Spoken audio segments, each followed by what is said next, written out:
অত্যাচার চলছে দিনের পর দিন, যেখানে আইন নারীদের ক্ষেত্রে যথেষ্ট কড়াকড়িভাবে রয়েছে, তারপরেও কিছু মানুষ তারা থামছেন না, এই প্রশ্নে কি বলবেন? দেখুন, আমরা এই অভয়াকাণ্ডের পরে আমরা সবাই সব জায়গা থেকে নিজেদের যেটুকু সম্ভব হয়েছে নিজেদের সমর্থন অনুসারে বা নিজেদের সময় অনুসারে গোটা বিশ্বজুড়ে এটা একটা আন্দোলন হয়েছে। তো সেই সময় কিছু শাস্তি পেয়েছে মানুষ ঠিকই, কিছু ডাক্তারদেরও শাস্তি হয়েছে বা এটাকে জড়িয়ে যারা দোষী ছিলেন তারাও কিছু কিছু জায়গায় সাসপেন্ড হয়েছে বা হয়তো ট্রান্সফার হয়ে গেছে। কিন্তু আমরা চাইছিলাম আরেকটু দৃষ্টান্তমূলক শাস্তি, যার ফলে কি হবে, এই দৃষ্টান্তমূলক শাস্তিটা পেলে দ্বিতীয়বার বা তৃতীয়বার বা চতুর্থবার এই যে অন্যায়গুলো হচ্ছে সেগুলো আর হবে না। তো সেই জন্য আমরা নতুন করে এই জাগরণারী বন্দি শিখার যে অঙ্গীকার যাত্রা, এর দ্বারা এই আলোড়নটা সবার মধ্যে ছড়িয়ে দিতে চাইছি, সবাই এগিয়ে আসুক।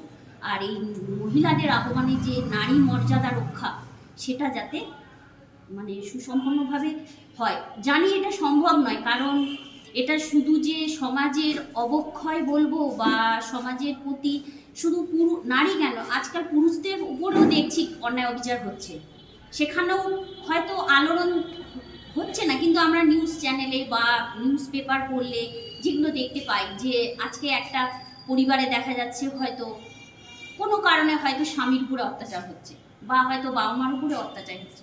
তো সেক্ষেত্রে আমরা চাইছি এই যে নারী বা পুরুষ উভয়ের প্রতি যে অন্যায় অবিচার সেগুলো যাতে বন্ধ হয়, আর এই আলোড়নটা যাতে সবার মধ্যে ছড়িয়ে দিতে পারি, গ্রাম থেকে শহর থেকে প্রত্যেকটা জায়গায়, যাতে এটা একটা সাফল্য হয় আর কি। সবাই যাতে এই জিনিসটাকে নিয়ে বোঝে, এগিয়ে আসে। আমরা চেষ্টা করছি, আমাদের কিছু স্বেচ্ছাসেবিকার রয়েছে বা সেবকরাও রয়েছে, আমরা শুধু নারীরা নয়, আমাদের সঙ্গে অনেক পুরুষেরাও রয়েছে, নরনারী সবাই মিলে চেষ্টা করছি এই অন্যায়ের বিরুদ্ধে একটা করার, আন্দোলন তোলার আর কি। তো আপনারা হয়তো জানেন, আমাদের থেকে আপনাদের কাছে খবর সবই রয়েছে। তো আমাদের এই 4টি জেলা, তোমার কুচবিহার, পুরুলিয়া, কাকদ্বীপ, ঝাড়গ্রাম, এই 4টি জেলা থেকে প্রোগ্রামটা শুরু হচ্ছে তোমার 9 থেকে 16ই ডিসেম্বর পর্যন্ত। আমাদের ঝাড়গ্রামের প্রোগ্রামটা হচ্ছে 12ই ডিসেম্বর।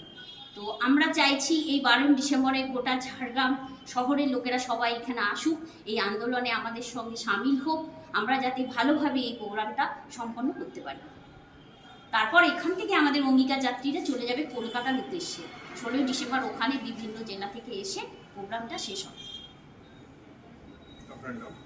আমার নাম সন্তোষী দাস। আমি এই কাজের সঙ্গে বা এর সঙ্গে যুক্ত রয়েছি। হ্যাঁ, তো নামটা বড় কথা নয়, আমি চাইছি এটার কিছু একটা মানে ফল আসুক। হ্যাঁ, সবাই এগিয়ে আসুন, আপনাদেরকেও বলছি আপনারাও সহযোগিতা করুন। অনেক স্যাররা রয়েছে, ম্যামরা, যে আমার পাশে দিদি রয়েছেন, ইনিও আমাদের অনেক সহযোগিতা করছেন। আমাদের যে সভানেত্রী দিদি বা আরও যে দিদি সবাই রয়েছেন, সবাই মিলেই আমরা কাজটা করছি আর কি, যাতে ভালোভাবে জিনিসটা হয় আর কি। অর্চনা দিয়ে আছেন আমাদের মাথার ওপরে। ঠিক আছে, তাহলে নমস্কার।